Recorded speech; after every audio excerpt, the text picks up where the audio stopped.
My name is Augustus Powell, and I'm 70 years old. My daughter Gabby and her husband Ryan invited me to dinner. They said they were worried about me, that I seemed forgetful. I was in my bedroom tying my one good necktie when my phone buzzed on the dresser. It was a text from my lawyer, Amir. 4 words, "Call me immediately." I dialed his number, my fingers suddenly stiff. "Amir," I said, "it's Gus. What's wrong?" Amir's voice was tight, urgent. "Gus, don't go to that dinner. They just filed a petition. They're trying to have you declared mentally incompetent and take control of your house." I hung up the phone. I looked at the picture of my late wife Beatrice on the mantel. They thought I was a senile old fool.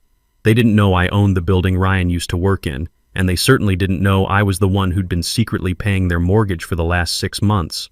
They were about to find out. Before I tell you what happened next, let me know in the comments where you're listening to this story from. And please hit like and subscribe if you believe that respect for your elders is non-negotiable. I live in a small, quiet apartment in Decatur, Georgia. It's the same place my wife Beatrice and I moved into after we got married 45 years ago. It's simple. The armchair in the corner, the one with the worn fabric on the arms, we bought that together in 1985. The air smells like old books and the lemon polish I use on the wood floors every Saturday. It's a quiet life, a humble life. At least that's what I let my family believe. I was standing in that quiet living room holding a small gift-wrapped package. It was an old leather-bound book, a first edition history of Atlanta. I'd found it at a little shop on Ponce de Leon Avenue. I was planning to give it to Gabby at dinner. I looked at the photograph of Beatrice on the mantel. Her smile still lit up the room even 10 years after she was gone. "Beatrice, girl," I whispered, adjusting the ribbon on the gift. "I hope Gabby likes this book. She's been worried about me." I sighed. It was true. For the last 2 months, both Gabby and her husband Ryan had been calling more. At first I thought it was nice, but their concern felt off. "Dad, are you sure you're eating enough?" Dad, Ryan and I were thinking, maybe this apartment is just too much for you to handle alone. "Dad, did you remember to pay your light bill? We can automate that for you." I didn't feel forgetful. I didn't feel frail. But I'm 70. I just figured, maybe I'm just getting old, huh? Maybe this is what happens. You start to slow down and your kids start to worry. I finished tying my tie. I checked my reflection in the hall mirror. An old man, yes, but a sharp old man. I was ready to leave. Then my phone buzzed on the kitchen counter. I walked over and picked it up. The screen was bright. A text message. My heart didn't just skip a beat. It felt like it stopped cold. The text was from Amir Hassan Esquire, my lawyer, my friend. Amir has handled my affairs for 20 years. He's a man of deliberation. He sends emails. He schedules calls. He does not send frantic all-caps text messages at 5:30 p.m. on a Friday. I stared at the 4 words on the screen, "Call me immediately." My hand was trembling just a little as I pressed his name. The phone rang once, twice. "Augustus," Amir answered. He didn't even say hello. His voice was tight, professional, and full of an urgency I'd never heard from him before. "Amir, it's Gus." I said, my own voice suddenly sounding thin. "I got your text. What's wrong? I'm going to Gabby's for dinner." There was a heavy pause on the other end. "Gus," Amir said, and his voice was cold. "I'm glad I caught you. Do not go to that dinner. I'm serious.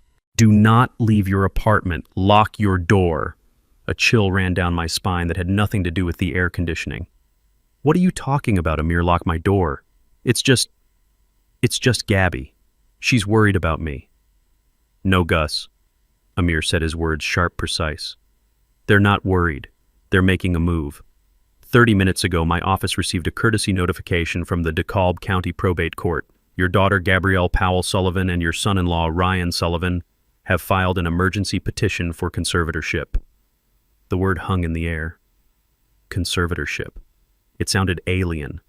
Something you read about in the news, something that happens to celebrities who lose their minds, not to a retired man in Decatur. "Conservatorship," I repeated, my throat dry. "You mean, like, guardianship, like they're trying to take over?" "That's exactly what I mean, Gus," Amir said. "They are petitioning the court to have you declared mentally incompetent and to be appointed your legal guardians. I had to reach out and grab the back of my dining chair. The one Beatrice always said was mine. My legs felt weak. They think I'm crazy, I whispered. They think I'm senile.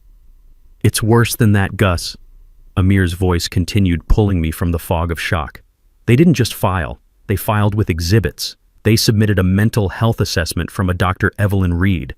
It claims you are suffering from, and I'm quoting the document right here, significant cognitive decline and an inability to manage personal or financial affairs. They are claiming you are a danger to yourself. A danger? My voice rose. What danger? I just had my physical with Dr. Adams last month. He said I had the heart of a 50-year-old. They claim, Amir said, and I could hear him rustling papers, that you left the gas stove on all night last week. They say Ryan had to come over and smelled it from the hallway, that you could have blown up the whole building. The fog of shock vanished. It was replaced by something else. Something cold and hard. Rage. The gas stove, I said, my voice dropping to a low growl. Amir, I haven't had a gas stove in 20 years. My building is all electric. There was a sharp intake of breath on Amir's end. Gus, are you absolutely sure? Amir, I'm looking at my electric stove right now, I snapped. I told Ryan that last month he came over and said he smelled a leak.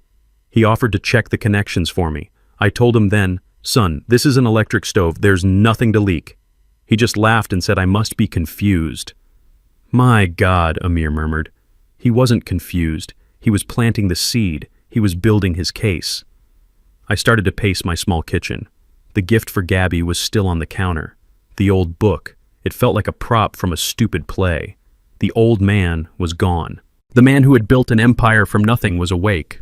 Why Amir? I demanded. Why would they do this? They know I'm fine. They know it's a lie. The petition answers that question too, Amir said, his voice grim. It includes an immediate request for authorization to liquidate assets to cover long-term care. He paused. I could hear him turn a page. Specifically, Gus, they are asking for the court's permission to sell your house. I stopped pacing. The house. My house. The one I still owned even though I lived in the apartment. The one Beatrice and I raised Gabby in. My mind flashed back. All those worried comments from the past 2 months. Gabby's voice sweet as honey. Dad, this apartment is nice, but that big house, it's just sitting empty. It's such a burden for you to maintain. Ryan's voice so helpful, so practical. Dad, we found this wonderful assisted living facility, Sunset Haven. It's more like a resort. They have nurses 24/7. You wouldn't have to worry about a thing. Ryan again, just last week. Dad, do you keep the deed to the house here? You really shouldn't. It's not safe in an apartment. What if there's a fire or a break-in? You should let us hold it for you. Put it in our safe. I thought it was concern. I thought it was love. It wasn't. It was reconnaissance. It was a script. They were checking my defenses, probing for weakness. They want the house. I said, the words tasting like ash in my mouth. They do more than want it, Gus, Amir replied. They've already had it appraised. The petition lists its market value at $1.5 million. They're not wasting time. $1.5 million. That's what this was about. That's what I was worth to them. Not a father, not a grandfather, a price tag. Amir, I said, my voice steady now, all the trembling gone. This dinner tonight, how do you know it's a trap? Because of Exhibit C, Amir said. It's an affidavit from Ryan. It states, we have arranged a family dinner this evening where a licensed notary public, Ms. Peterson, will be present as an independent third party to witness my father-in-law's agitated and confused state when we present him with options for his care. Gus, they're not inviting you to dinner. They're staging an intervention. They're bringing a witness to document your insanity when you refuse to be put in a home. They're going to use your anger against you. I looked at the phone. My own daughter. My son-in-law. Gus, Amir asked. Gus, are you there? I'm filing an immediate motion to dismiss. I'll call the judge. We'll fight this. I looked at the picture of Beatrice. I looked at the old, worn armchair. And then I looked at my own reflection in the dark kitchen window. They were expecting a confused, frail old man. They were expecting a victim. No, I said. My voice was quiet, but it filled the room. No, Gus, what do you mean, no? I mean, no, we're not filing a motion to dismiss. Not yet, I said. We're not going to be on the defensive. We're going to attack. Gus, this isn't one of your old business deals. This is probate court. They've already filed. Amir, I interrupted, and the steel that built my life was back in my voice. You investigate Dr. Evelyn Reed. I want to know everything. I want to know where she lives, what she eats for breakfast, and who paid her for that fake report. I want her medical license, Amir. I want it on your desk by Monday. Okay. Okay, Gus. I can do that. But what about the dinner? What are you going to do? I looked at the clock. 5:45 p.m. Dinner was at 7:30. They're expecting a senile old fool, I said, a cold smile touching my lips for the first time. They're not going to be disappointed. I'm going to give them the performance of a lifetime. I hung up the phone. I stood in the silence of my apartment, the old book still in my hand. The trap was set. But they had made one fatal mistake. They forgot who they were dealing with. They forgot who I am. I picked up my phone again. I dialed Gabby's number. It was time to change the plan. Not my plan. Theirs. Gabby, sweetheart, I said, forcing a slightly frail, confused tremble into my voice. It's Dad. I'm so glad you called for dinner, but honey, I'm so sorry. I don't think I can make it all the way to your house in Alpharetta. My legs are just feeling so weak tonight. I heard her let out a little sigh of frustration before she covered it with fake concern. Oh, Dad, are you okay? See, this is what we were worried about. Ryan, Dad says his legs are weak, I heard her whisper to him. She came back on the line. Don't worry, Dad. We'll just come to you. We'll pick up food and come to your apartment. Oh, no, honey, I said, playing my part. I couldn't ask you to do that, and you have your guest coming. It's no trouble. Ryan's voice suddenly boomed on the speakerphone. We'll be there by 7, Dad, and we'll bring Ms. Peterson with us. She's an old friend who wanted to meet you. It'll be perfect. Oh, I said, my voice full of fake relief. Oh, bless you, children. That's so kind. I'll see you at 7 then. I hung up the phone. The smile vanished from my face. Perfect, I whispered to the empty room. They weren't just bringing dinner. They were bringing the notary. They were bringing the witness. They were bringing the trap right to my front door. I had exactly 1 hour and 15 minutes. I walked over to the old heavy desk where I kept my papers. I didn't open the main drawer. I pressed a small hidden panel on the side. A false bottom clicked open. Inside, beneath a stack of old photos of Beatrice, was a slim, modern satellite phone and a small, hard ledger. They thought I lived on a $2,000 a month pension. They thought my entire world was this little 2-bedroom apartment. I picked up the satellite phone. I dialed a number in Zurich, Switzerland. Mr. Hassan's office, a crisp voice answered. This is Augustus Powell, I said. Code 1954. Get me Amir, now. I gripped the phone tighter. Why, Amir? Why are they doing this? Amir took a deep breath. I could hear him shuffling papers again on his desk. Gus, this is the reason. The petition wasn't just for guardianship. It was filed with an immediate request, an emergency motion. They are asking the court for authorization to liquidate assets for the purposes of securing long-term care. My mind was blank. Liquidate assets? What assets? I live in a rented apartment. No, Gus, you don't, Amir said quietly. You live in the apartment. You own the house in Decatur, the one you raised Gabby in, the one you've been letting sit empty. The house. Beatrice's house. They want the house, I whispered. They want to sell it, Gus, Amir corrected me, his voice hard. The petition specifically names the Decatur property. And it gets worse. They're not just asking to sell it, they're asking to move you. They've already selected a facility. It's called Sunset Haven Care Center. Sunset Haven. I almost laughed. It sounded like the name of a cheap motel where old people go to die. They weren't just trying to steal from me. They were trying to erase me, to lock me away in some beige room with linoleum floors and the smell of disinfectant, also they could cash in on my life's work. The house Beatrice and I built, the walls she painted, the garden she planted, they wanted to sell it. The rage I felt in my kitchen wasn't hot. It didn't make me want to scream. It was cold. It was a heavy, cold stone settling right in the center of my chest. My mind went back, not to the forgetfulness they were inventing, but to the real memories. I remembered Gabby's wedding 5 years ago.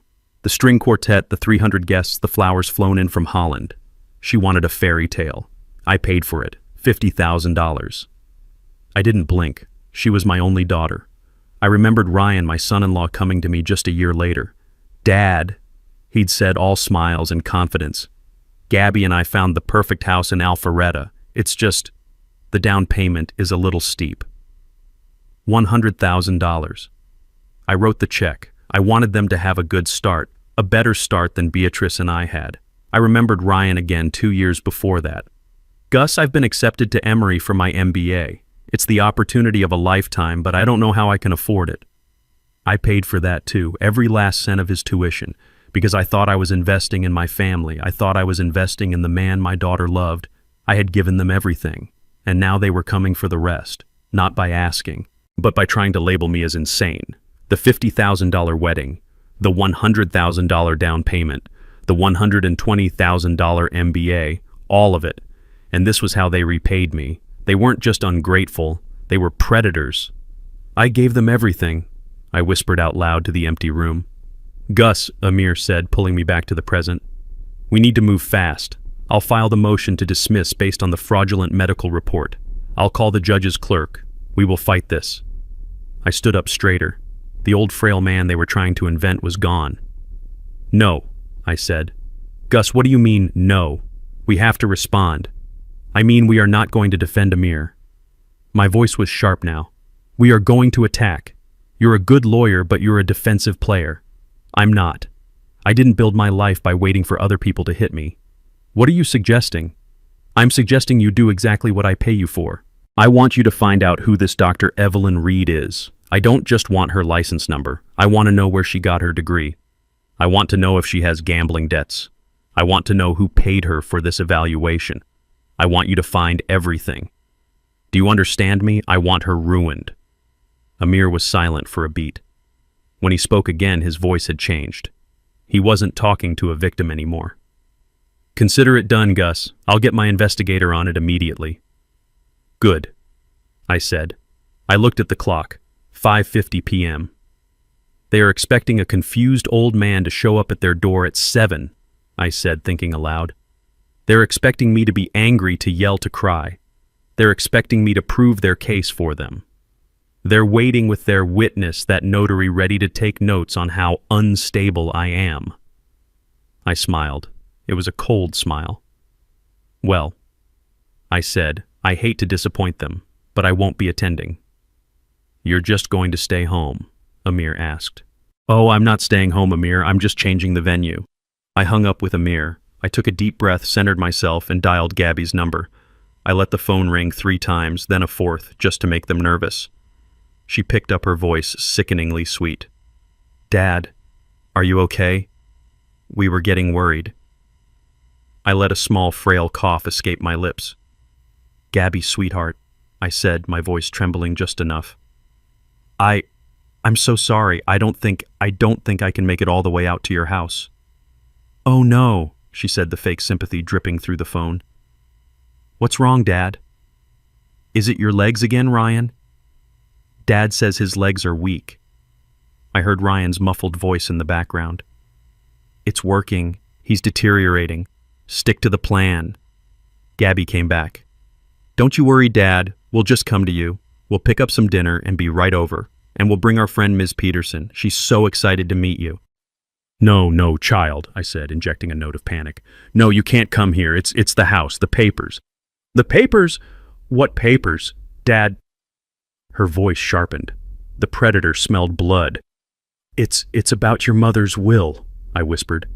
I think I found something. A problem. Something about the house and some other things she left. I don't understand it." Silence. Complete silence on her end. I had them hooked. "Dad," she said, her voice low and intense. "What are you talking about? What did you find?" I can't explain over the phone," I stammered. I... I'm so confused. I'm scared. I called my lawyer, Mr. Hassan. He said he needs to see us. He said it's urgent. Your lawyer... Ryan's voice was suddenly on the phone, sharp as glass. Why did you call your lawyer? Because of the will, Ryan, I said, faking a sob. I don't know what it means. Amir said he needs to see both of you. He said it affects you directly. Please. Can you just meet me at his office? He's waiting for us right now. And please bring your friend, bring Ms. Peterson. Amir said we might need a witness. We might need a notary. I heard a muffled sound, Ryan hissing at Gabby.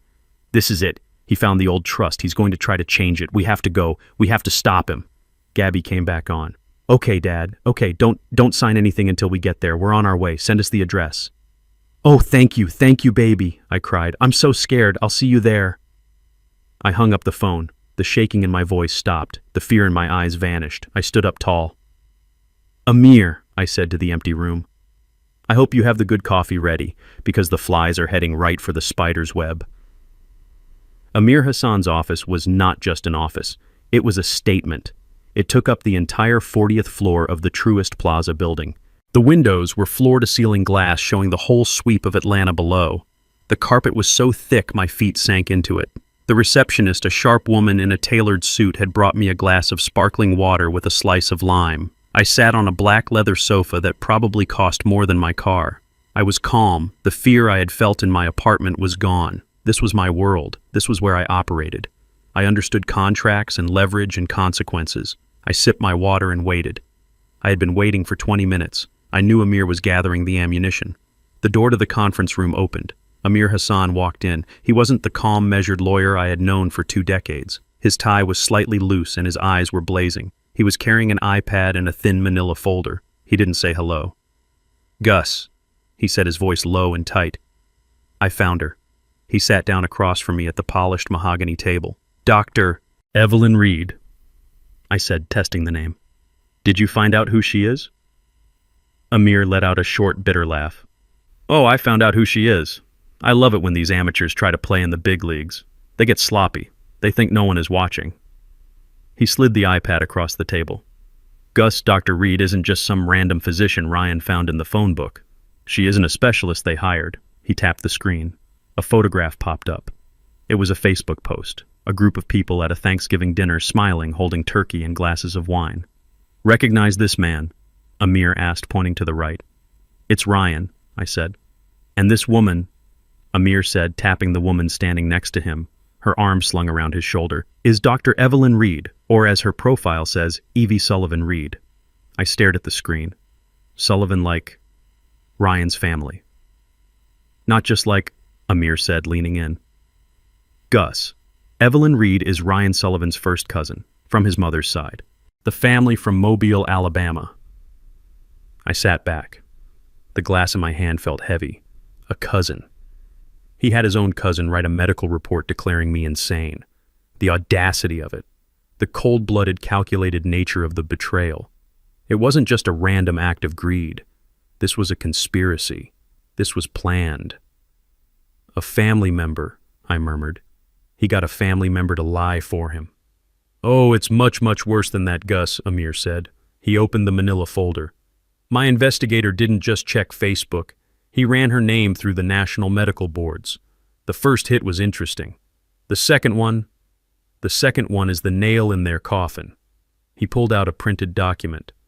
Gus, this is a public censure from the Alabama Board of Medical Examiners dated 3 years ago. Evelyn Reed was sanctioned for gross negligence and insurance fraud. She was caught writing hundreds of fake prescriptions for opioids and billing the insurance companies for ghost patients. I couldn't speak. But here, Amir said, his voice dropping, is the kill shot. He pulled out a second document. Her medical license in Alabama wasn't just sanctioned, Gus. It was revoked. She was permanently disbarred. And as for the state of Georgia, she has never ever been licensed to practice medicine here. Not as a doctor, not as a nurse, not even as a pharmacist's assistant. He tapped the petition they had filed in court. This mental health assessment that your son-in-law submitted to the probate court, it's not just biased. It's not just unethical. It's 100% grade A federal level fraud. It's a worthless piece of paper written by a disgraced criminal who isn't even a doctor. They didn't just lie, Gus. They committed a felony. I leaned back in the chair, and I remembered. I remembered all the times Ryan had sat at my table eating my food. He'd always talked about his family in Alabama. "Oh, they're simple folks, Gus," he'd say. "Just blue-collar workers. I'm the first one who ever went to college." He hadn't just lied to me about his finances. He'd lied to me about everything. His simple family included a cousin who was a professional con artist. "They committed fraud," I said. My voice was calm. The rage was gone, replaced by a cold, clear focus. They hadn't just insulted me. They had handed me the gun, loaded it, and pointed it at their own heads. Just then, the intercom on Amir's desk buzzed softly. Amir pressed the button. "Yes, Cynthia?" His receptionist's voice was crisp and clear. "Mr. Hassan, a Mr. Ryan Sullivan, and a Ms. Gabrielle Powell Sullivan are here to see Mr. Powell. They also have another woman with them, a Ms. Peterson." I looked at Amir. Ms. Peterson. The notary. The independent witness. They had actually brought her. They had brought the person they intended to use to legitimize their lies right into the office of the man who had just uncovered their conspiracy. They were more arrogant and more stupid than I could have ever imagined. I looked at Amir. He looked at me. I nodded slowly. "Send them in, Cynthia," Amir said, his voice smooth as silk. "We're ready for them." The heavy glass door of the conference room swung open, and there they were. Gabby, my daughter, walked in first. She was wearing an expensive-looking beige pantsuit, trying to look professional, but her eyes were darting all over the room. She wouldn't look at me. She just stared at the floor-to-ceiling windows as if she was fascinated by the Atlanta skyline. She was clutching her purse so tightly her knuckles were white. Behind her came Ryan, my son-in-law. He was wearing his best power suit, a dark charcoal gray that I probably paid for. He had his shoulders back and a look on his face that was a poor imitation of authority. He was trying to look annoyed, like we were wasting his valuable time. He was the one who spotted me, and for a split second I saw a flash of panic in his eyes before he covered it with a sneer. And finally, a third person, an older woman I didn't recognize, carrying a heavy leather satchel. She looked professional, tidy, and completely confused. This had to be Ms. Peterson, the notary, the independent witness they had brought to watch me self-destruct. They stood there, clustered by the door, clearly uncomfortable, in a room that screamed money and power. They were used to my little apartment in Decatur. This room, this 40th floor view, this mahogany table, this was not part of their plan. Ryan, of course, spoke first. He was always the one to fill a silence, usually with the sound of his own voice. "Dad," he said, and the word "dad" sounded like an insult. "What is this? You drag us all the way downtown on a Friday night. Gabby was worried sick. You said it was an emergency about Mom's will, Miss. Peterson here had to cancel another appointment to come with us. This is highly irregular." He was trying to take charge, to be the one asking the questions. I just smiled, a slow, calm smile. I didn't stand up. I just gestured with my hand to the long row of empty chairs across the table from me and Amir. "Please sit down," I said. My voice was even. "Thank you all for coming on such short notice, especially you, Ms. Peterson. I'm so glad you're here. We absolutely need a witness for this." Gabby flinched at my words. Ryan narrowed his eyes. They sat down stiffly on the edge of the expensive leather chairs. Ms. Peterson sat next to them, placing her heavy bag on the floor and her hands neatly on the table, still looking completely baffled. Ryan leaned forward. "Okay, we're here. What's this about the will?" I looked at Amir. I nodded. Amir, who had been sitting silently at the head of the table, leaned forward. He placed his hands on the thick, unmarked folder that had been sitting in front of him. "Thank you all for coming," Amir said. His voice was smooth, professional, and absolutely lethal. "Mr. Powell called this meeting because my office received some very interesting legal documents this afternoon, documents that involve all of you." Gabby stopped fidgeting with her purse. Ryan's fake annoyance turned into genuine, alert suspicion. "We didn't file any documents," Ryan said too quickly. "Oh, but you did," Amir replied. He opened his folder. He pulled out a stack of papers at least 50 pages thick and dropped it onto the center of the mahogany table. The sound it made in the silent room was like a gunshot. Thwump. Gabby jumped. Ms. Peterson's eyes widened. Amir placed his hand on top of the stack. "Mr. and Mrs. Sullivan," he said, his voice dropping an octave. "We are in receipt of your petition for emergency conservatorship filed this morning with the DeKalb County Probate Court Case number 25P0884. A petition to have my client, Mr. Augustus Powell, declared mentally incompetent and to have you appointed as his sole legal guardians." Utter, absolute, deafening silence. Gabby's face went white.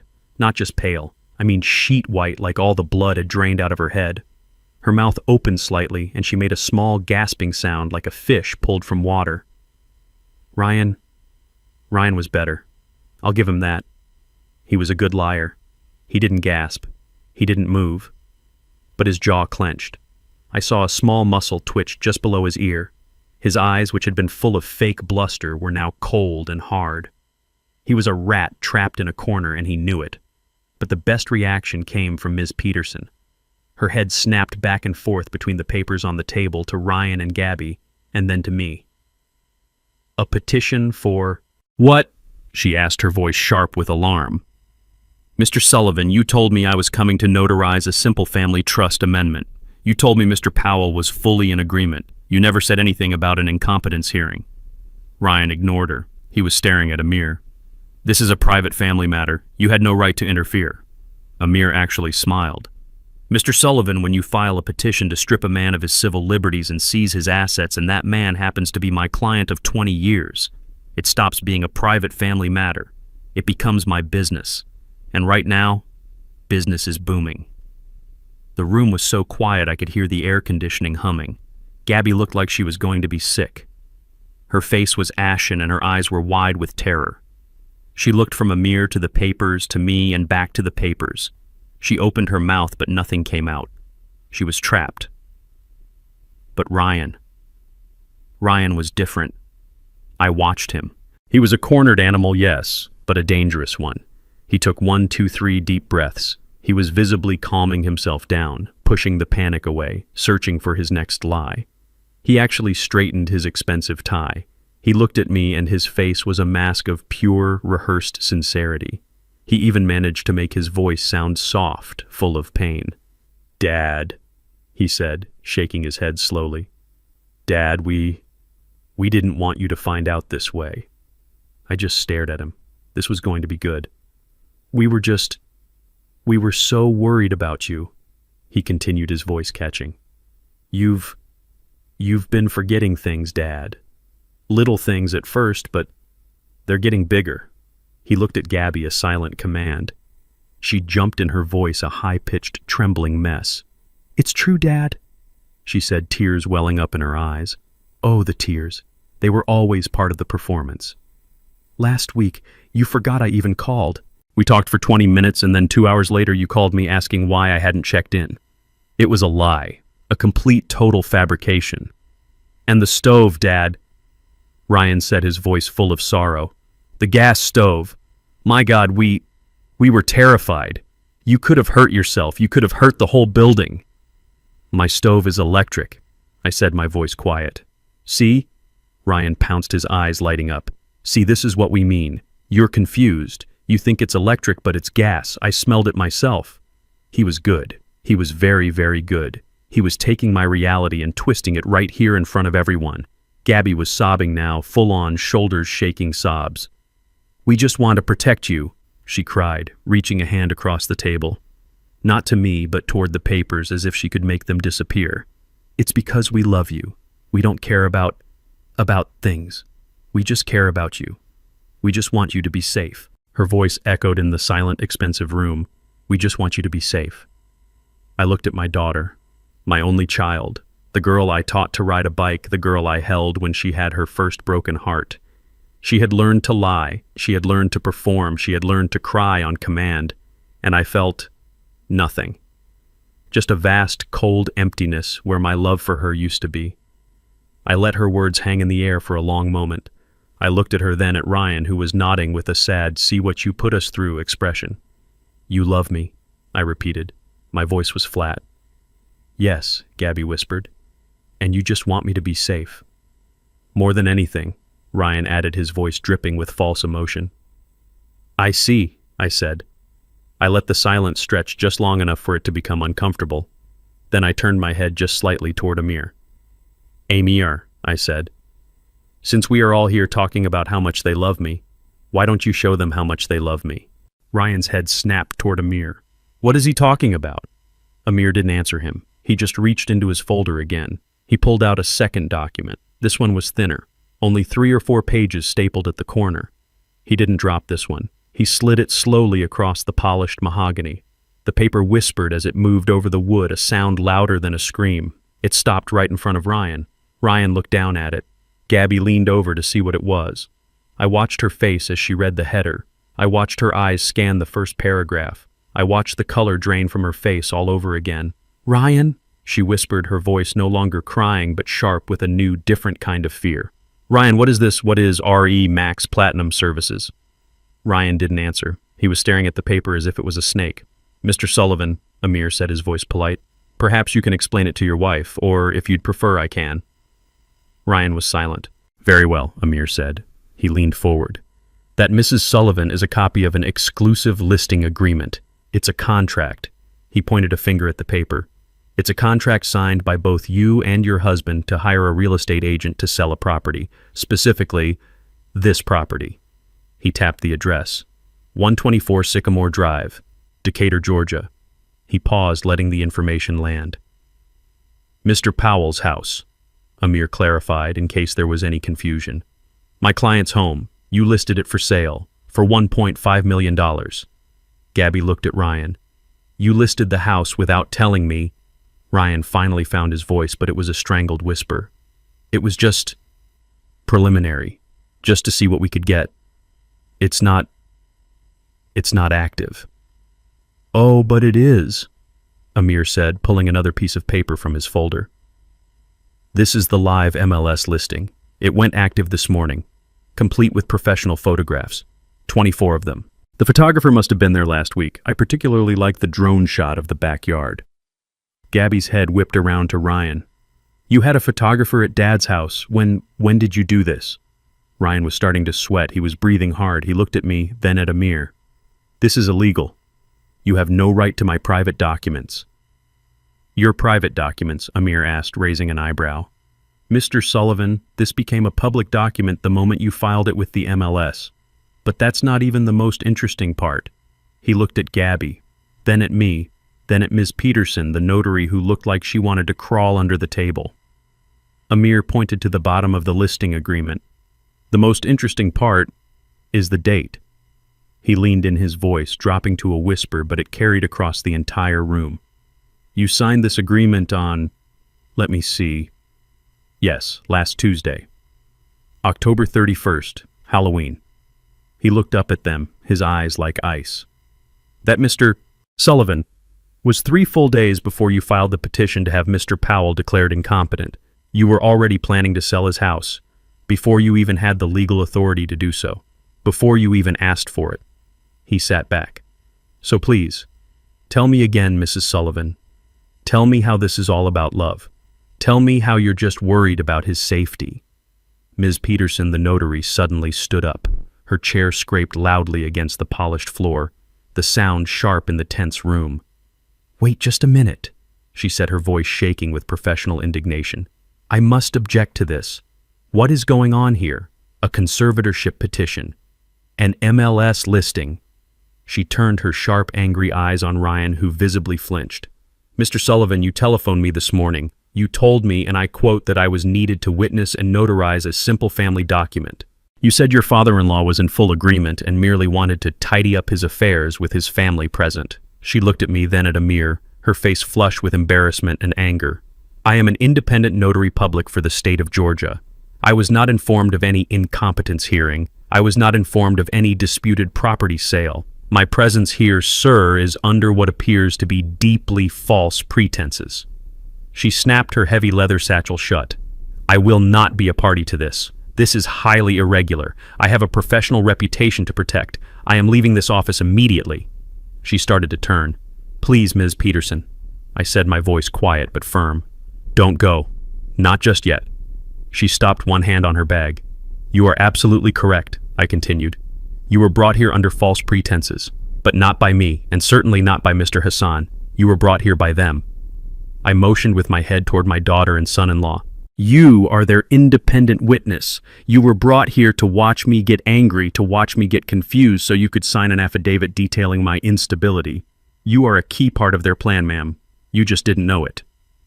Ms. Peterson's face went from angry to pale. She slowly, very slowly sat back down. She didn't say a word, she just watched. I looked at Amir. He nodded. Amir gave Ms. Peterson a small, reassuring smile. We know you are not a party to this, Ms. Peterson, and we apologize for their deception. But you are, as Mr. Powell said, a witness, and as a notary, I believe you of all people will appreciate the sheer creativity of their next exhibit. His eyes swiveled from her and locked onto Ryan. Ryan looked like he wanted to be anywhere else on earth. He was trying to stare at the water glass in front of him, but his eyes kept darting to the door to Gabby, to me. Mr. Sullivan, Amir said, his voice dangerously polite. Let's move past the house, shall we? Let's talk about the reason you and your wife felt you could sell the house. Let's talk about my client's failing health. Amir picked up a single 3-page document from the stack. He held it up between his thumb and forefinger as if it were a dirty rag. This is my favorite part, he said. The mental health assessment of Mr. Augustus Powell, signed by a Dr. Evelyn Reed, a woman you described in your petition, Mr. Sullivan, as a leading geriatric specialist and a respected expert in cognitive decline. Ryan sat up a little straighter. This was obviously the part he had rehearsed. Dr. Reed is a highly respected expert, Ryan said, his voice tight. Her medical opinion is valid. We sought her out. We got a second opinion because we were so worried about Dad's behavior. I almost laughed. A second opinion. I hadn't even had a first opinion. A highly respected expert, Amir repeated, savoring the words. He smiled a thin, cold smile that didn't come anywhere near his eyes. That's fascinating, because I ran her name. My investigator, he's very thorough, and he found this. Amir slid a printed document across the table. It wasn't for Ryan, it was for Gabby. That Mrs. Sullivan, Amir said, is a public censure from the Alabama Board of Medical Examiners, dated 3 years ago. It seems your respected expert, Dr. Reed, was caught in let me get the official wording right, a conspiracy to commit insurance fraud. She was writing fake prescriptions for opioids for patients who didn't exist and then billing the insurance companies. Gabby's hand flew to her mouth. She looked at Ryan. Ryan, what is he talking about? You said she was brilliant. That was a paperwork misunderstanding. Ryan snapped, his voice getting higher. A clerical error. She was cleared. It was a long time ago. Cleared? Amir asked, his voice full of mock surprise. Is that what you call having your medical license permanently revoked in the state of Alabama? Because that's what this next document says. He slid another paper toward Gabby. She isn't a respected expert, Mr. Sullivan. She isn't even a doctor. She hasn't been for 3 years. She's a con artist. She still consults. Ryan was desperate now, grasping at straws. Her expertise is valid. She practices in Georgia now. In Georgia, Amir said, as if this was brand new information. That's even more fascinating, because this third document, he slid it over, is from the Georgia Composite Medical Board, and they have never, ever heard of her. She has no license here. She has never applied for a license here. Mr. Sullivan submitting a fraudulent medical report written by an individual who is not licensed to practice medicine to a court of law. That isn't just unethical. It's a crime. It's called perjury. It's called filing a false instrument. Ryan was sweating. I could see a bead of it run down his temple. I didn't know. How could I possibly know her entire legal history? I'm not a detective. I trusted her. I trusted her professional opinion. You trusted her? Amir repeated, nodding slowly. Yes, I suppose you did. You'd have to, wouldn't you? It makes sense. What does... Ryan asked, confused. That you'd trust her, Amir said. After all, she's your cousin. Gabby let out a small strangled noise. What? Gus? Amir said, turning to me. May I nodded. Amir turned his laptop computer around on the table so it faced Gabby and Ryan. He clicked the mouse.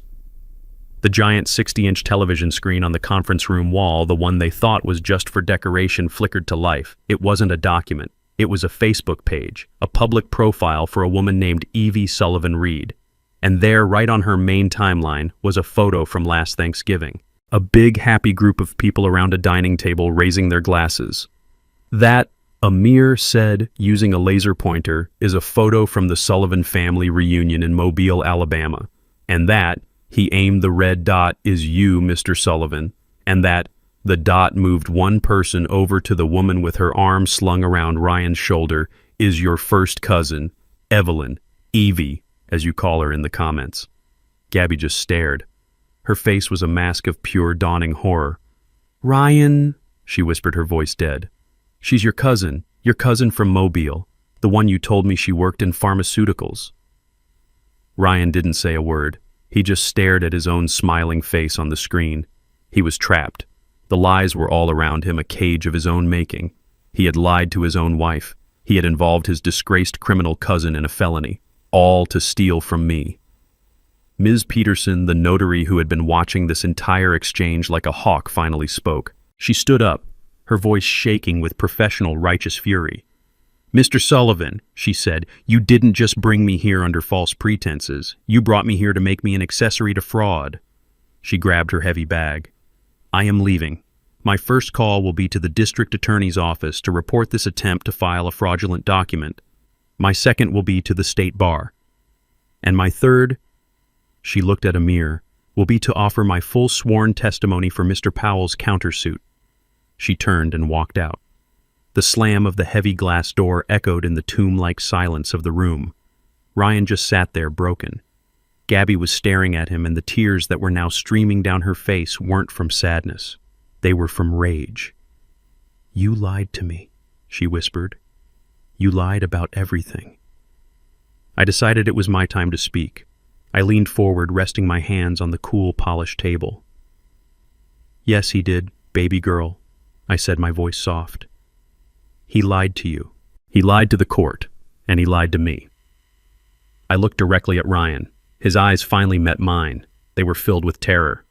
And now, I said, now you're going to tell me why. Amir's finger clicked the mouse. The giant 60-inch television screen on the conference room wall, the one they probably thought was just for decoration, flickered to life. It wasn't a document. It wasn't a spreadsheet. It was a Facebook page, a public profile for a woman named Evie Sullivan Reed. And there, right on her main timeline, was a photo.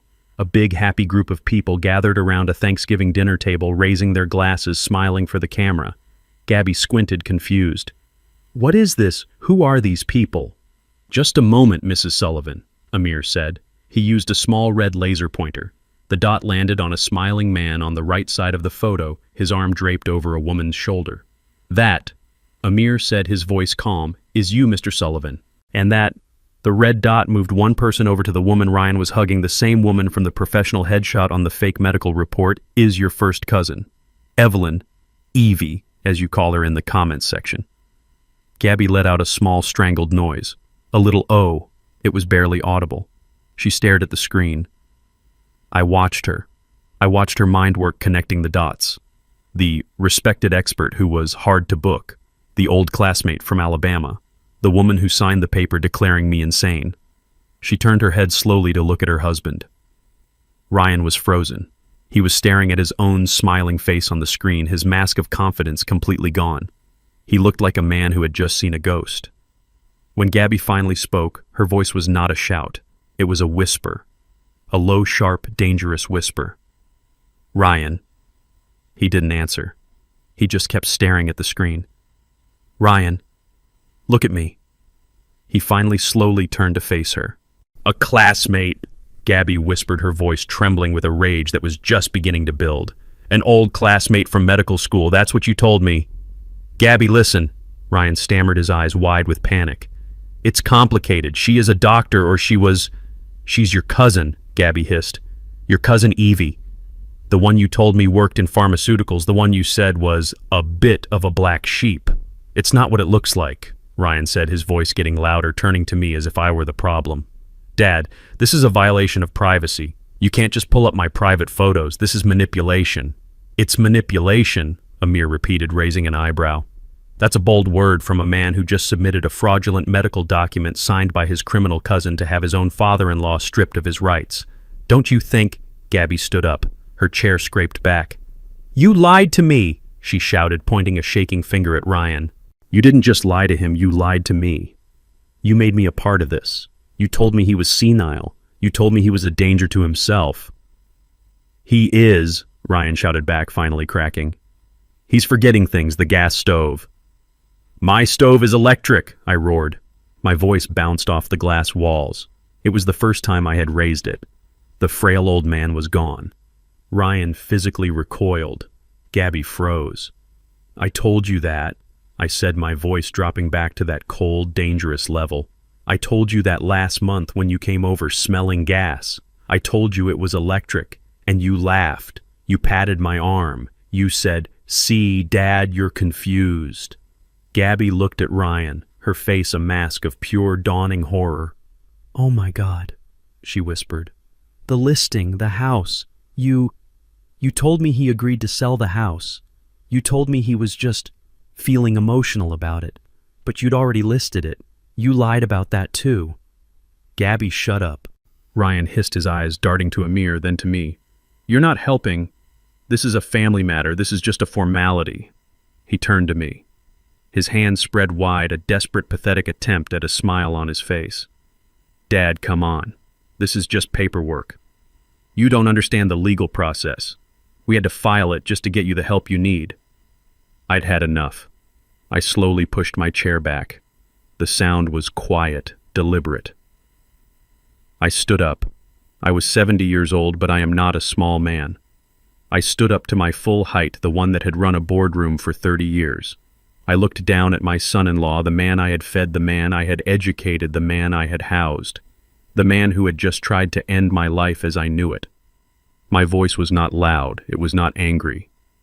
It was the quiet, final voice of a judge passing sentence. I understand perfectly, Ryan. He flinched. I understand, I said, that you two, and I looked at Gabby, who was now sobbing silently, came here tonight with a plan. You came here with a notary to a meeting I arranged, a meeting you thought was about my wife's will.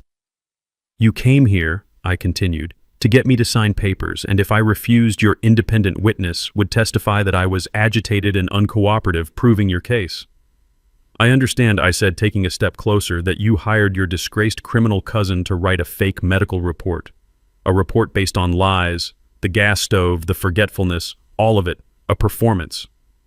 I understand, I said, my voice dropping even lower, that you already listed my home for sale, a home I paid for, a home my wife died in. You listed it for sale before you even tried to have me declared insane. I looked him right in the eye. You didn't just lie, Ryan. You committed a crime, several of them, conspiracy to commit fraud, filing a false instrument with the court, identity fraud, defamation, and that's just what my lawyer found in 1 hour. Ryan was pale, shaking his bravado completely gone. Gabby was looking at the floor, her body trembling. I looked at Amir. Amir, I said. My voice was clear and final. It echoed in the vast, silent room. Call the police. Gabby let out a sound. It was not a word. It was a high, thin wail of pure animal panic. No! She shrieked the word tearing out of her throat. No! Dad! No! Please! She stumbled forward, lunging toward the table, her hands grasping for the documents for me, for anything. Don't. Please. Don't call them. You can't. Ryan grabbed her arm, his fingers digging into her expensive suit. Gabby, be quiet. Stop it. This is just a scare tactic. They can't do anything. A scare tactic, Amir said, his voice as cold as a morgue. Filing a false report with the court, conspiracy to commit fraud, practicing medicine without a license. I assure you, Mr. Sullivan, the district attorney does not consider those scare tactics. Please, Gabby sobbed, twisting away from Ryan's grasp. She fell to her knees on the thick carpet right there in the $1 million conference room. She looked up at me, her face a mess of streaming mascara and abject terror. Dad, please. You don't understand. You don't understand what's been happening. Gabby, I am warning you. Shut your mouth, Ryan hissed, his face pale and slick with sweat. He looked at me desperate. She's hysterical. Dad, you see, this is what we were talking about. She's under a lot of stress. She doesn't know what she's saying. I know exactly what I'm saying, Gabby screamed, rounding on him from the floor. I know that you lied to me. You lied about your cousin. You lied about the house. You lied about everything. She turned back to me, her hands clasped together as if in prayer. Dad, please listen to me. Don't call the police. It wasn't supposed to be like this. Then what? I asked, my voice dangerously quiet. Was it supposed to be like Gabrielle? It was just money, she cried. It was just the money. Ryan closed his eyes. He knew it was over. We didn't know what else to do, she wailed, the words pouring out of her in a frantic, broken torrent. We're in trouble, Dad. We're in so much trouble. I just stared at her. I gave her nothing. No sympathy, no anger. Just cold, empty space. Ryan, she sobbed. Ryan, he lost his job. Dad, he lost his job 8 months ago. I glanced at Ryan. He was staring at the wall. His jaw clenched so hard a muscle was jumping in his cheek. He had been pretending to go to work every day for 8 months, wearing the suits I probably paid for getting in the car I helped him buy, and lying to my daughter's face. He didn't tell me, Gabby cried. He didn't tell anyone. He kept pretending. He kept taking clients to lunch, using the credit cards. He kept saying he was waiting for his big bonus. But there was no bonus. There was no job. There was just nothing. He said he was handling the finances. She continued, her voice rising in hysteria. He said not to worry, and I didn't. I just kept spending, and he did too. He said we had to maintain appearances for his clients. We bought the new car. We went on that trip to Hawaii. She was choking on her own sobs. And then, she whispered, 2 months ago the letters started coming. The red letters. The final notice letters.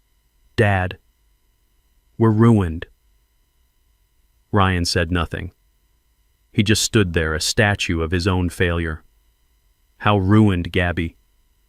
Amir asked, his voice calm, like a doctor asking a patient to describe the pain. $150,000, she whispered. That's just the credit cards. American Express. Visa. All of them. Maxed out. Over the limit. She took a ragged breath. And the house. The house in Alpharetta. The one you helped us buy. She looked at me, her eyes begging for something I no longer had to give. The bank, Dad. The bank is foreclosing. We haven't made a mortgage payment in 6 months. They're taking the house. The auction is in 2 weeks. So, there it was. Not just greed, not just ambition, pure, unadulterated, screaming desperation. They weren't just trying to get rich, they were trying to plug a hole in a sinking ship.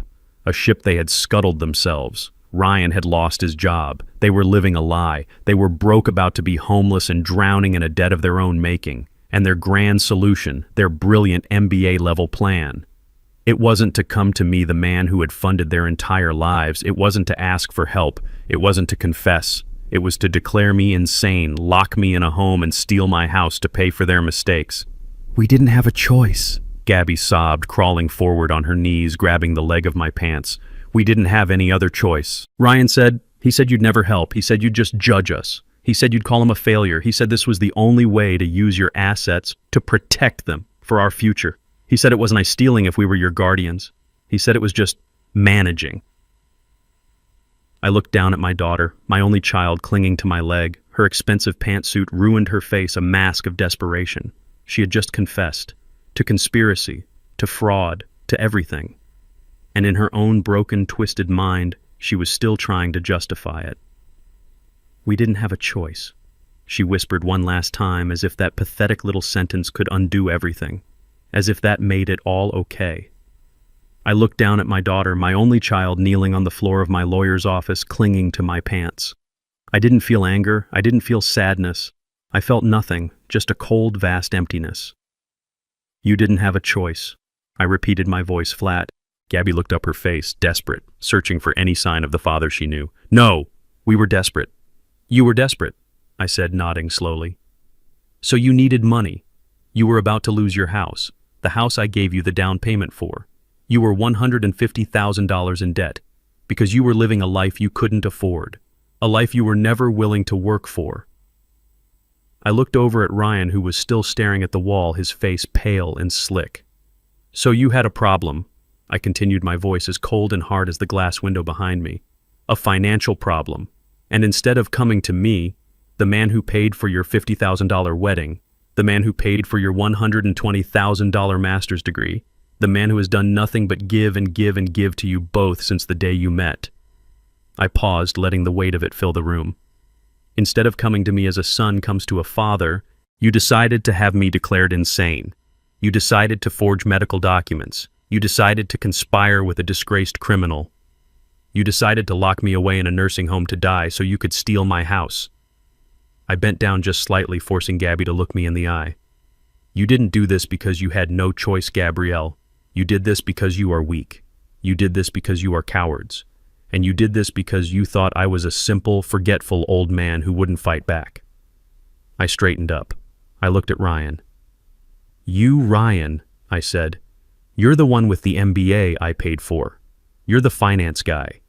You stood in my small apartment, the one I've lived in for 40 years, and you judged me. You looked at my old furniture, you looked at my simple clothes, and you wrote me off. You thought I was just a poor old man living on a pension. Wasn't that the plan? A confused old fool with a house he didn't deserve? Ryan stammered, his lips pulling back in a grimace. No, Dad, Amir, I said, cutting him off. I turned to my lawyer, who was watching the entire scene with a look of cold satisfaction. I think it's time we corrected that misunderstanding. I think it's time you showed my family who I really am. Show them. Gabby stopped crying. She looked up confused. Ryan frowned. Show us what are you talking about? Amir didn't speak. He simply picked up his laptop from the table, turned it around, and slid it in front of them. The screen was lit. It showed a web page, a very professional-looking corporate website. What is this? Gabby whispered, wiping her nose. Powell and Mason Holdings. What is that, Mr. and Mrs. Sullivan? Amir said, his voice smooth and professional. You are correct. Mr. Powell isn't just a simple old man living on a pension. He tapped a key and the screen changed to an About Us page. My picture was there next to another man's. You are looking at Augustus Gus Powell, Amir continued, the sole proprietor, silent founding partner, and majority shareholder of Powell and Mason Holdings, a commercial real estate firm based right here in Atlanta. Gabby and Ryan just stared blank-faced. The name meant nothing to them. Amir smiled. No, I suppose you wouldn't have heard of it. Mr. Powell values his privacy. But perhaps you've heard of its assets. He clicked the mouse. A new slide appeared. A portfolio. The Piedmont Tower downtown, Amir asked politely. The Buckhead Plaza complex. The twin office parks on Peachtree Dunwoody Road.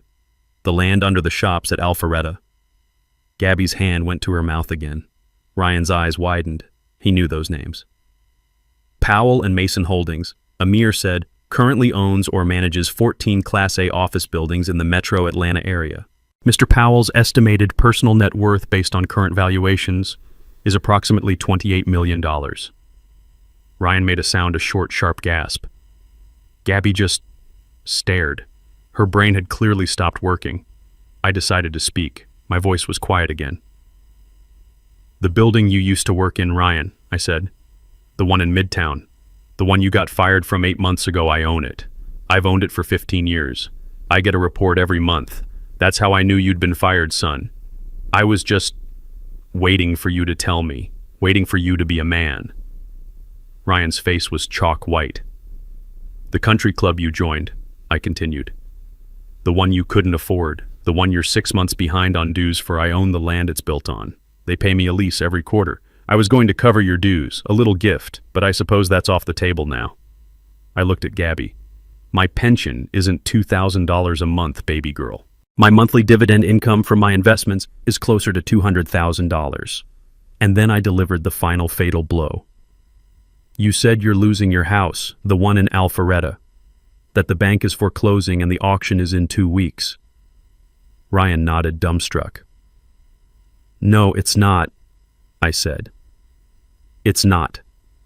Because I've been anonymously paying your overdue mortgage payments for the last 6 months. I've been paying them through a trust. I was trying to protect you. I was trying to give you time to come to me, to get your act together, to be an adult. I leaned forward, my voice dropping to a whisper. But you were too busy. You were too busy conspiring with your criminal cousin. You were too busy trying to declare me insane. You were too busy trying to steal from the one man in the world who was secretly, desperately trying to save you from yourselves. Ryan and Gabby were completely paralyzed. They just sat there frozen in the expensive leather chairs. The air in the conference room was so thick and heavy it felt like you could drown in it. I watched them. They weren't just scared. They were broken. I could see the exact moment the full scope of their stupidity hit them. Ryan, the man with the master's degree, the finance guy, was staring at the laptop screen which still showed my portfolio.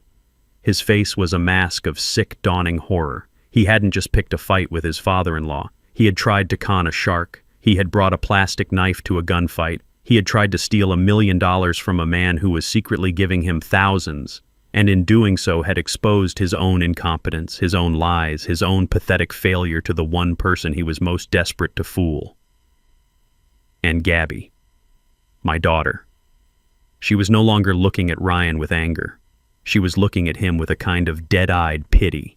She had hitched her wagon to this man, this impressive, confident man in his expensive suits, and she had just learned that he was a broke, unemployed fraud who had not only failed, but had dragged her into committing a felony against a father who turned out to be one of the wealthiest men in the state. They weren't just criminals, they were fools.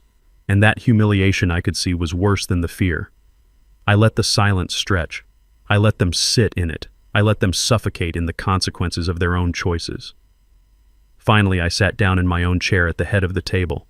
The sound of it sliding on the floor was like thunder. They both flinched. So, I said, my voice quiet, cutting through the silence. Here we are. I folded my hands on the table. You came here tonight to manage my assets. You came here with a fake doctor's note and a notary to try and steal my house. And now, I gestured to the laptop. Now we all know the truth. Gabby started to open her mouth, probably to apologize again, to beg. I raised one finger. Don't speak, Gabrielle. It's my turn to speak, and it's your turn to listen. She closed her mouth. As I see it, I said, looking from her to Ryan, we have 2 paths forward from this exact moment, 2 and only 2, and you will not be choosing. I will. I held up one finger. Path number 1. It's the simplest. It's the cleanest.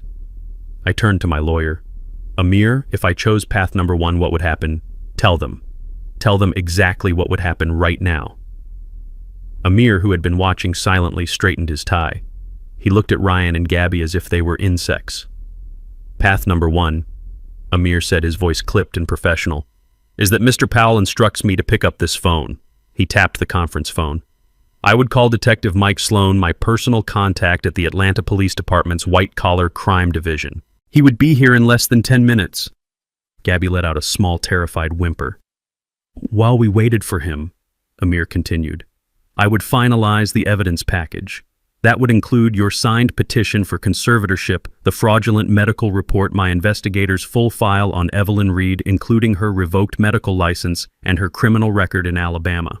I would also include the MLS listing for Mr. Powell's home, which proves clear financial motive and premeditation. And of course, Ms. Peterson's sworn affidavit that you brought her here under false pretenses to witness a document related to an incompetence case she knew nothing about. He paused, letting them absorb the full weight of the evidence. You, he pointed at Ryan, would be arrested for conspiracy to commit fraud, filing a false instrument, and identity theft. You would also likely face charges related to practicing medicine without a license, as you procured and presented the fraudulent report from your cousin. He then turned to Gabby. You, Mrs. Sullivan, as a co-petitioner and signatory on all the same documents, would be arrested on the exact same charges: conspiracy, fraud, perjury. It wouldn't be a misunderstanding. I cut in, my voice cold. It wouldn't be a family matter. You would be arrested here in this office. You would be handcuffed. You would be taken downstairs in front of everyone in the lobby and put in the back of a police car. Gabby was openly sobbing now, ugly, gasping sobs. You would be arraigned Monday morning, Amir continued. The judge would set bail, given your financial situation, and he smiled. I doubt you could pay it, so you would wait for your trial in the DeKalb County Jail. And at trial with this evidence, you would be convicted, on all counts. And make no mistake, I said, you would be convicted. I would spend whatever it takes. I would hire the best prosecutors in this state to make an example of you. You would not get probation. You would not get house arrest. You would go to prison, a real prison.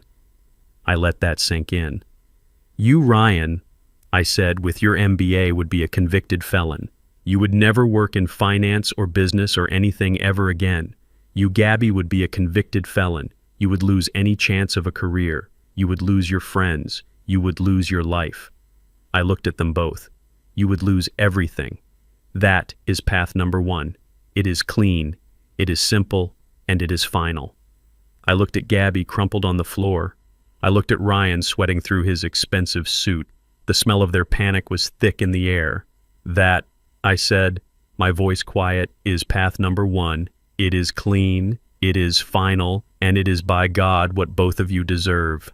Gabby let out a low, broken moan. No. No, Dad, please. Not prison. Please, you can't. You can't. I'll do anything. We'll do anything. Please. Ryan's head snapped up. His eyes, which had been dead, now had a wild, desperate flicker. A drowning man seeing a piece of driftwood. Anything, Dad. Anything. You said there were two paths. What's path number two? We'll take it. We'll take path number two. I almost smiled. Of course he would. I sat down, lacing my fingers together on the polished table. Ah, yes, I said. Path number two. You should listen very carefully to this one. Because it's not forgiveness. Forgiveness. I looked at them, letting the words sink in, is what I was giving you for the last 6 months every time I paid your mortgage while you were busy plotting my financial and mental ruin. Forgiveness is what I gave you when I paid for your wedding, your house, and your education. That is over. Forgiveness is off the table forever. Path number two, I said, is not mercy. It is a business arrangement. It's a severance package. It is the terms of your complete and total excision from my life and my finances. It is my generous offer to let you walk away from this table instead of being dragged out in handcuffs. I looked at Amir. He was already opening his briefcase. He knew this part was coming. But this offer is only good, I said, if you agree to all of my conditions. Not some of them, all of them, right here, right now, in this room. Ryan nodded his head, bobbing up and down too fast. Yes, okay, anything. What is it? 1, I said. Amir has drawn up some new documents. Amir slid 2 identical thick legal papers across the table. He slid them past the evidence, past the laptop, and placed them neatly in front of Ryan and Gabby. What is this? Gabby whispered, her hands shaking so badly she couldn't pick it up. That, Amir said, is an irrevocable renunciation of executorship, inheritance, and all power of attorney. You will sign it. Right now. Ryan's eyes scanned the first page. This says we give up all rights to your estate. We give up everything. That's right, son, I said. You will legally, finally, and forever renounce any claim to my estate. You will renounce any future inheritance no matter what. You will renounce any right to act as my power of attorney. And I leaned forward. Most importantly, you will renounce under penalty of perjury any and all right to ever make a medical decision on my behalf ever again. I looked them both in the eye. You wanted to have me declared incompetent, fine. As of tonight, you will not have the legal standing to even ask a nurse what my temperature is. You will be in the eyes of the law complete and total strangers. I looked at the notary. Ms. Peterson, I apologize again for the deception these two used to get you here. But since you are here, I would be most grateful if you would stay to notarize these signatures. I will of course pay you for your time. She looked at Ryan and Gabby with pure contempt, then looked at me and knotted her lips a thin, angry line. It would be my pleasure, Mr. Powell. I pushed a pen toward them. Sign it. They scrambled for the pen. I watched their hands tremble as they signed away their inheritance, as they signed away their connection to me forever. Good, I said, as Ms. Peterson put her official stamp on the papers. Condition 1 is complete. 2, I continued. The house in Alpharetta, the one you are being foreclosed on, you will sell it. Not next month, not next week. Amir will appoint a liquidator for you on Monday morning. You will list it for whatever price he says, and you will accept the first reasonable cash offer. You will be out of that house in 30 days. Ryan started to speak. But our things, the market is, I don't care about your things, Ryan, I snapped. And I don't care about the market. You will sell it. That is the condition. 3, I said. From the proceeds of that sale after the bank is finally paid, what it is owed, the first check you write will be to me for $100,000. You will repay me the down payment I gave you. Gabby let out a small pained sound. But Dad, after the mortgage and the penalties, there won't be anything left that will take everything. Yes, I said. That is correct, Gabrielle. That is the point. You will not profit from this. You will walk away with absolutely nothing, which I promise you is infinitely better than what you were planning for me. 4, I said, looking at Ryan. You will get a job. And I don't mean networking at the country club I own the land for. I don't mean consulting out of your spare bedroom. I mean a job, a W-2, one that pays a salary, one that you go to every single day. You're a smart man. You have an MBA that I paid for. I'm sure someone will hire you. Maybe Starbucks. I hear they have excellent benefits. The look of pure humiliation on his face was satisfying. And you too, Gabby, I said, turning to my daughter. Your days of being a socialite and running errands are over. You will work, you will get a job, you will contribute. You will learn perhaps for the very first time what it feels like to earn $1 instead of just spending $1. They just nodded, completely beaten. And 5, I said. This was the last part, and it was just for her. I looked at my daughter. This one is just for you, Gabby. You will go into therapy, real professional clinical therapy, with a real doctor, one that I approve, and you, I added, will find a way to pay for it. You will go every single week for 1 year, because I don't know who you are anymore, and I don't think you know who you are. You need to figure out on your own time and on your own dime how my daughter, the girl I raised, became a person who would conspire with this failure, to destroy her own father. I stood up. Those are the terms. Path number 2. You sign, you sell, you pay, you work, you heal. You start your life over from nothing. I looked at Amir. Or, I said, my voice like gravel. We can go back to path number 1. Amir still has the police on speed dial. I looked at the expensive clock on Amir's wall. You have 30 seconds to decide. Ryan's head, which had been bowed in defeat, snapped up. His face was a mask of pure, uncomprehending panic. He wasn't thinking about the law. He wasn't thinking about morality. He was a finance guy, and he was finally doing the math. He was calculating his own ruin. But, he stammered, his voice cracking, but if we sell the house and pay you back the $100,000 after the bank, after the fees, there will be nothing left. Literally nothing. He looked at Gabby, then at me, his eyes wild. We'll be homeless. We'll have no money. Nothing. How are we supposed to live? What are we supposed to do? His voice was rising, that same entitled whine I had heard so many times, the sound of a man who has never truly faced a consequence in his entire life. I looked at him. I really looked at him. The expensive suit, the $30 haircut, the MBA I paid for, the man who had just tried to have me committed so he could steal my house. And he had the audacity to ask me how he was supposed to live. I almost laughed. It wasn't a happy sound. It was a short, sharp, bitter sound that came from deep in my chest. You're asking me, I said, my voice dangerously soft, how you're supposed to live. Ryan flinched. By working, son, I said. The word hit him like a slap. By getting a job, I continued. By earning a paycheck. By paying your own bills. By doing the one thing you've been avoiding for the last 8 months. You will live by working, just like I did. I leaned forward. Let me tell you something, Ryan. When I was your age, I had a wife I adored, a daughter I worshipped, and a negative net worth. I started with nothing. I built a $28 million company from 2 bare hands and a high school education. I did it by working 16-hour days. I did it by sacrificing. I did it by being smarter and tougher than everyone else in the room. I pointed a finger at him. You started with everything. You started with a $100,000 down payment. You started with a $50,000 wedding. You started with a $120,000 master's degree in business administration that I paid for. I let that hang in the air. You have all the tools, you have the education, you have the advantages I never had. So don't you dare ask me how you're going to live. You're a smart man, Ryan. I'm sure you'll be just fine. I looked at them both, their faces pale and shattered. You wanted to manage my assets. Well, now you get to learn how to build your own. You wanted to live off my money. Now you get to live off your own work. You wanted to start over. Congratulations. Today is day 1. You're starting from 0. Ryan just stared, his mouth opening and closing. No sounds coming out. Gabby was holding her stomach, rocking back and forth, sobbing quietly. I had said everything I needed to say. The negotiation was over. The lesson was just beginning. I turned my back on them. I looked at my lawyer. Amir.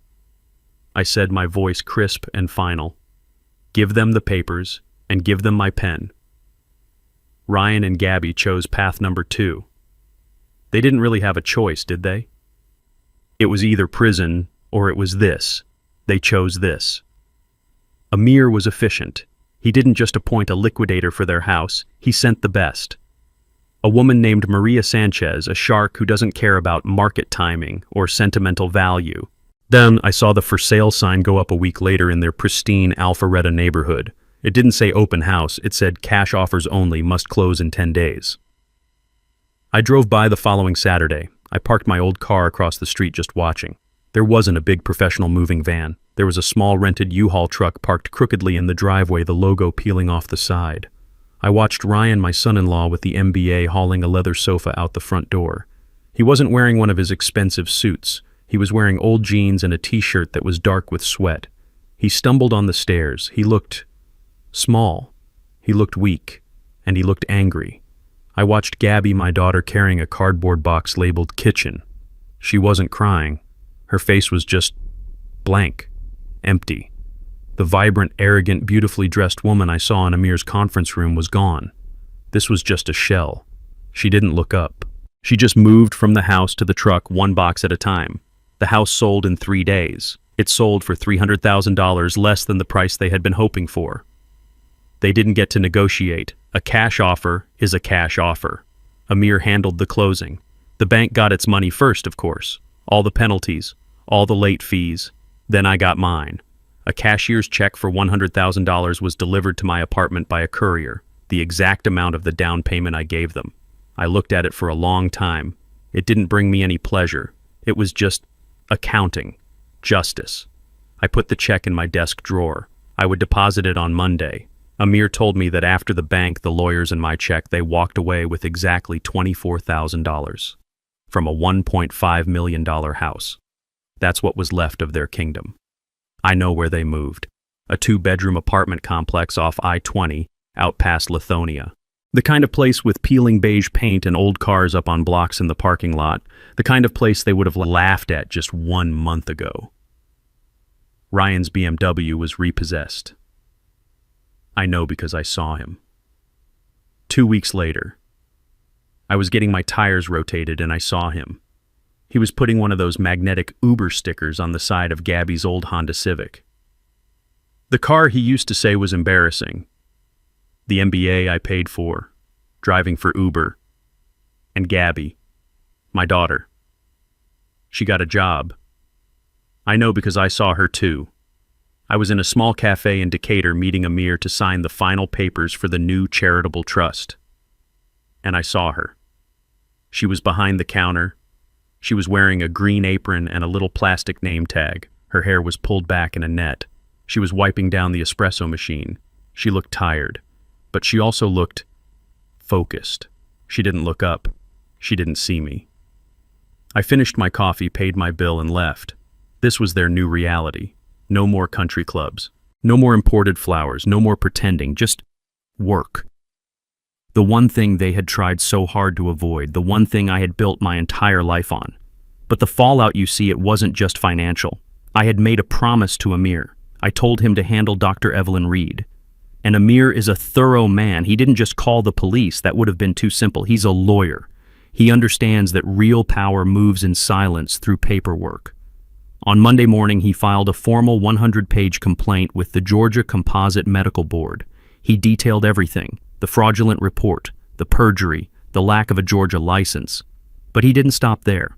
He sent a copy of that entire complaint along with all his evidence to the Alabama Board of Medical Examiners, the ones who had already revoked her license. He informed them very politely that their disgraced doctor was now committing felonies in another state. And then, just to be sure, he sent a third copy to the district attorney's office in Mobile, Alabama, and the DA's office right here in Atlanta. He attached the evidence of her previous conviction for insurance fraud. He attached the petition Ryan and Gabby had filed. He built a case so perfect, so airtight that they couldn't ignore it. It didn't take long. 2 weeks later, Evelyn Reed was arrested. Not quietly.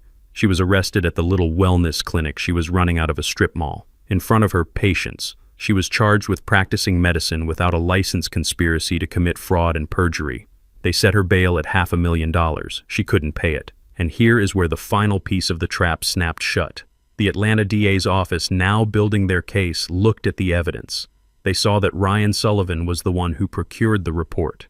He was the one who filed it. He was the co-conspirator.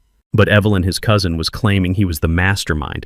She claimed he coerced her, that he blackmailed her into writing the report, threatening to expose her past if she didn't. So Ryan had a choice. He could go to trial as a co-defendant with his cousin and risk being convicted as the ringleader, or he could accept the DA's offer. He chose the offer. I read the transcript from the hearing. Ryan Sullivan had to stand up in a court of law under oath and testify against his own cousin. He had to tell the entire world on the public record how he had conspired with her to have his senile father-in-law committed. He had to admit in his own words that it was all a lie, that he did it to get his money. He had to say it all just to save himself from a prison sentence. Evelyn Reed was found guilty. The judge, seeing her long history of fraud, was not kind. She'll be in prison for at least 10 years. And Ryan Sullivan, he wasn't charged. He walked free. But he walked out with something worse than a prison record. He walked out as a known perjurer, a man who threw his own family under the bus to save himself. He was free, but his name was toxic. No company in Atlanta, no bank, no financial firm would ever hire him again. He was done, and he had done it all to himself. I went back to Amir's office the following Monday. The air was calm. The battle was over. Now it was time to salt the earth. Amir had the new documents ready, a stack of them thick and heavy. My new last will and testament, a new revocable living trust, a durable power of attorney, a healthcare directive. My old will was simple. It was the one Beatrice and I had written together. It left everything to our only child, Gabrielle. It named her as the executrix of my estate. It named her as my healthcare proxy. It gave her everything, absolutely everything, because we trusted her. We loved her. I watched as Amir took that old will and with a quiet sense of ceremony fed it into the heavy-duty shredder in his office. The machine whined, and just like that, 40 years of trust disappeared into a basket full of confetti. I picked up my pen, the same pen I used to build my company, and I started to sign. I have made some changes, Amir, I had told him over the weekend, and he just nodded. He knew what had to be done. I changed my entire will, my entire legacy. The first change was the most important. I took my $28 million and I took my daughter's name off every single cent of it. 95% of my estate, 95% of everything I have ever built, will now be transferred upon my death into a new entity, the Beatrice Powell Scholarship Fund. My Beatrice. She grew up in Decatur just like I did. She was the first person in her family to go to college. She worked as a public school teacher for 30 years. She believed in education. She believed in lifting people up. She believed that a book and opportunity could change a child's life. My daughter and her husband, they see money as something to spend, something to plug holes with, something to use to buy fancy cars and country club memberships. They see it as a shortcut. But Beatrice and I, we saw it as a tool, something to build with. So that's what I'm going to do. The Beatrice Powell Scholarship Fund will be dedicated in perpetuity to one thing, providing full 4-year scholarships for underprivileged African American students from the Decatur school system. The kids who grow up like I did. The kids who have nothing but drive and a brain. The kids who just need a chance. My money won't be paying for Ryan's next BMW. It will be paying for doctors and engineers and lawyers like Amir. It will be building legacies, real ones, an entire generation of them, all in my wife's name. That was 95%. I know what you're thinking. What about the other 5%? What about my daughter? That's the part that I suppose is the cruelest, or the kindest. I still haven't decided. The remaining 5% of my estate, roughly $1.4 million, will go into a separate trust. It's a generation-skipping trust. It's for my grandchildren, if Gabby and Ryan ever have any. But here are the terms. And Amir made these terms ironclad. He made them out of steel. Gabby and Ryan, my daughter and my son-in-law, can never, ever touch one single penny of it. They are explicitly named in the document as non-beneficiaries. They are explicitly named as non-trustees. They cannot manage the money. They cannot access the money. They cannot borrow against the money. They cannot even smell the money. Amir's firm will manage the trust. It will grow, and it will sit there untouched until any child of Gabrielle's turns 25 years old. At that point, my grandchild can use the money for two things, and two things only: their education or a down payment on their first home. It is the ultimate and final cut. I am providing for my bloodline, but I am bypassing the poison. I am ensuring that my legacy, my work, my wife's memory will pass to the next generation, completely and totally insulated from the greed and failure of this one. They will never see a dime. When I signed the last page, I put the pen down.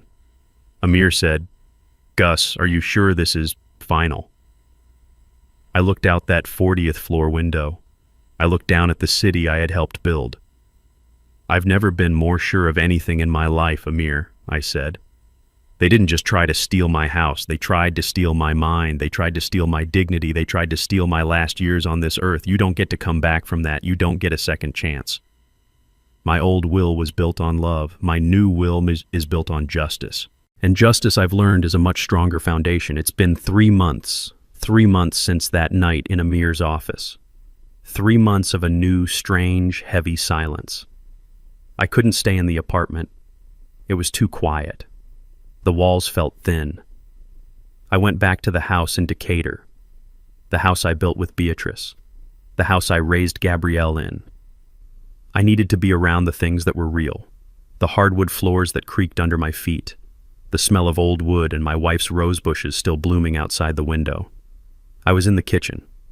It was a Saturday morning. I was making coffee the same way I have every single morning for 50 years. The old leather-bound book I had bought for Gabby, the one about the history of Atlanta, was sitting on the counter. I was going to donate it to the library. Then the doorbell rang. My heart didn't just jump, it seized. No one just comes to this house anymore. Amir calls first. I wasn't expecting anyone. I walked down the hall, my steps echoing. I looked through the peephole, and my breath caught in my chest. It was her. It was Gabby. I opened the door. She was standing on my porch, alone. And she was different.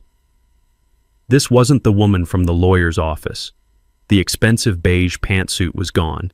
The Italian leather bag was gone. The perfect arrogant mask was gone. She was wearing simple blue jeans, a plain white t-shirt, and a pair of old sneakers. Her hair was pulled back in a simple ponytail, no expensive highlights. She looked like the girl I used to know. Before Ryan, before the money. She looked tired, she looked thin, and she looked terrified. "Hi, Dad," she said.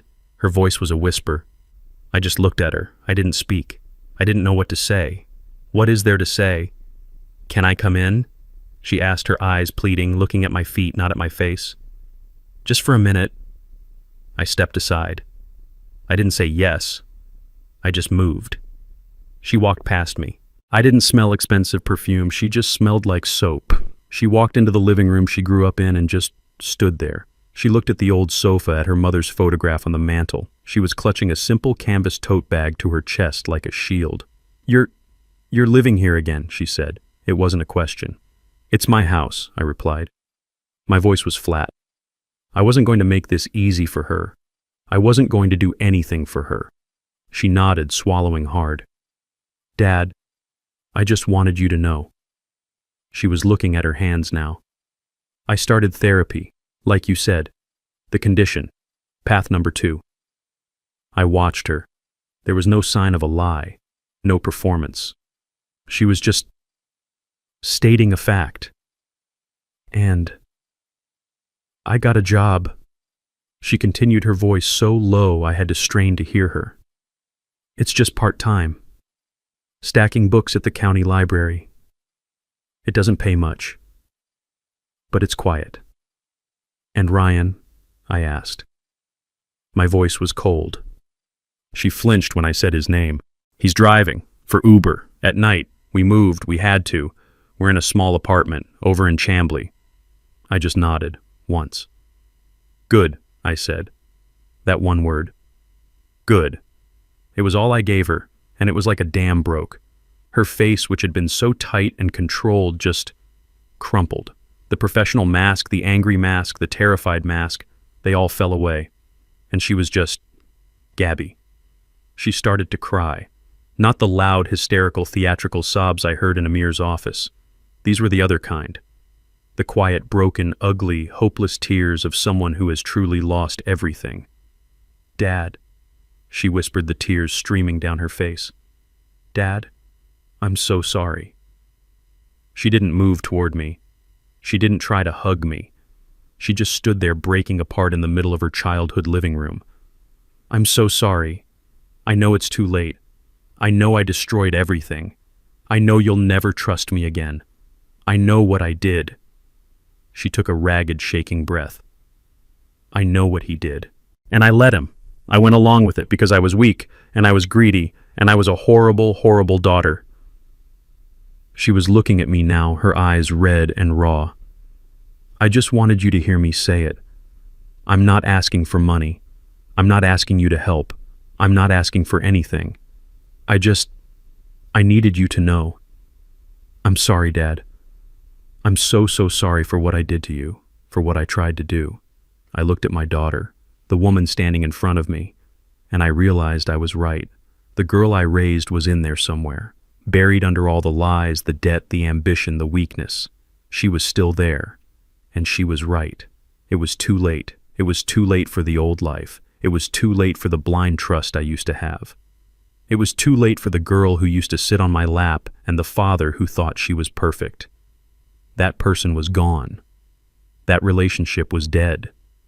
The shredder in Amir's office had taken care of that. I didn't hug her. I didn't say, it's okay. I didn't say, I forgive you. Because I didn't. Not yet. Maybe not ever. I just looked at her standing there shaking, waiting for me to throw her out. I turned. I walked past her to the kitchen. I picked up the old coffee pot. Sit down, Gabby, I said. She looked up, her eyes wide and confused. What? I said, sit down. I gestured to the old kitchen table, the one where she used to do her homework. This is going to take a long time. I took down a second coffee mug from the hook, the one that used to be Beatrice's. Let's talk, I said, my voice rough. We have a lot of things to talk about from the beginning. The final lesson I learned is this. True wealth isn't what you have in the bank. It's the character you've built. Money, I've found, doesn't change people. It just reveals who they truly were all along. My family saw my humility as weakness and my simplicity as poverty. They thought my love was a blank check they could cash. But love without respect is just a transaction. I learned that you must never be afraid to set a boundary, even if it means tearing your whole world down. Sometimes the only way to save yourself is to finally show the people who underestimated you exactly who you are. What would you have done in my position? Let me know your thoughts in the comments below. And please don't forget to like this video and subscribe to the channel for more stories just like this one.